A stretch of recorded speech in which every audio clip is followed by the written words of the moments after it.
ഒപ്പം ഒരു അതിഥി കൂടി ചേരുന്നു. നിവിൻ പോളിക്കെതിരെ ഒരു പരാതി നൽകി, പീഡന പരാതി നൽകിയ യുവതിയാണ് നമുക്കൊപ്പം ചേരുന്നത്. അപ്പോൾ ഈ ശ്രേയ എന്ന് പറയുന്ന ലേഡി പുള്ളിക്കാരിക്ക് റൂം വേണമെന്നും പറഞ്ഞ് എന്റെ റൂമിനോട് ചേർന്ന് വേറൊരു റൂം എടുക്കുകയും എന്നിട്ട് അവിടെ ഈ ബിനു, നിവിൻ പോളി, കുട്ടൻ, ബഷീർ എന്ന് പറയുന്നവർ അവിടെ വരികയും എന്നെ ഒരു 3 ദിവസം എന്നെ റൂമിൽ ലോക്ക് ചെയ്തിടുകയും ചെയ്തു. എനിക്കറിയില്ല. താങ്കൾ താമസിക്കുന്ന ഫ്ളാറ്റിലാണോ ഈ ശ്രേയ വന്ന് റൂം എടുത്തത്? അതെ.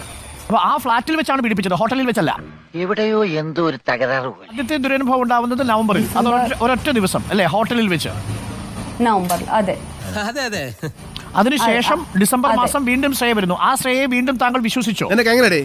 ഇതിനൊക്കെ മാസക്കൂലികൾ തന്നെ വിശ്വസിച്ചത് അങ്ങനെയല്ല. പുള്ളിക്കാരി നമ്മൾ പൈസ കൊടുത്തത് നമുക്ക് തിരിച്ചു മേടിക്കണമെന്നുണ്ടോ, വഴക്കിട്ടിട്ട് പോയാൽ നമ്മുടെ ആ ഫണ്ട് കിട്ടില്ല എന്നുള്ള രീതി വെച്ചിട്ട് നമ്മൾ അത് ചോദിച്ചുകൊണ്ടിരുന്നു. അപ്പൊ പുള്ളിക്കാരി ആ ഒരു പേരിൽ നമ്മളോട് കൂടുതൽ പോട്ട് സാരമില്ല, ആരോടും പറയണ്ട, അവിടെ നടന്ന അനുഭവം ആരോടും പറയണ്ട എന്നും പറഞ്ഞാൽ നമ്മളോട് ആശ്വസിപ്പിച്ച് വിട്ടത്.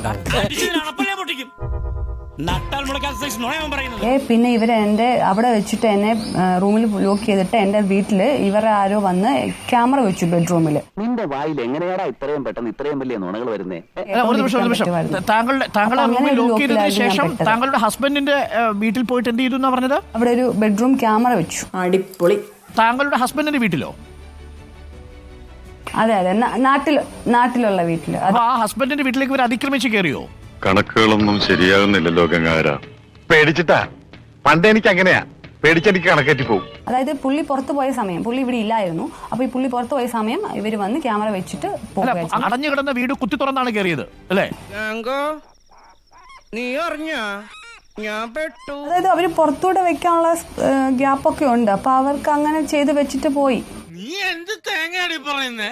എനിക്കൊന്നും മനസ്സിലാവുന്നില്ല. അല്ല, പുറത്ത് CCTV വെച്ച് കഴിഞ്ഞാലും അതിന്റെ റിസീവറും റെക്കോർഡും ഇവിടെ വെച്ചു. എങ്കിലും ആ സാധനം കാണുമ്പോൾ അറിയാലോ, ക്യാമറ പുറത്തുകൂടിയാണ് ഒരു പവർ സപ്ലൈ വേണം. രാമദാസ മോനെ, നീ പറയുന്നത് നീ എത്ര പുളു വേണമെങ്കിലും അടിച്ചോ, പക്ഷെ കേൾക്കുന്നവർ കൂടി ദഹിക്കണം. എനിക്ക് വായി തോന്നുന്ന ക്യാമറ. ഇത് ഹസ്ബൻഡ് ആ ക്യാമറ പിന്നെ തിരിച്ചറിഞ്ഞോ? വീട്ടിൽ വെച്ച CCTV കണ്ടെത്തിയോ? വീട്ടിൽ വെച്ച CCTV കണ്ടില്ല. പിന്നെ ഇവര് വന്ന് അത് റിമൂവ് ചെയ്ത് പോയെന്നാണ് എന്റെ വിശ്വാസം. വാതിൽ തുറക്കാതെ ഒരാൾക്ക് പുറത്തുനിന്ന് വന്ന് CCTVയോ മറ്റു ക്യാമറയോ അവിടെ വെക്കാൻ പറ്റുമോ? ഇവനെ സൂക്ഷിക്കണം. ഇവൻ നമ്മളെ കുഴപ്പിക്കാനുള്ള പരിപാടി, ഇവനിതിൽ എന്തോ കൈയുണ്ട്. അതായത് ഇവർക്ക് അറിയാം എന്റെ വീടിന്റെ ചാവി എവിടെ ആയിരിക്കണമെന്ന്. കാരണം ഈ ഹസ്ബൻഡ് താക്കോല് കയ്യിൽ പിടിച്ചുകൊണ്ട് പോകുന്നില്ല, വീടിന്റെ ഒരു സൈഡിൽ വെക്കുകയാണ്.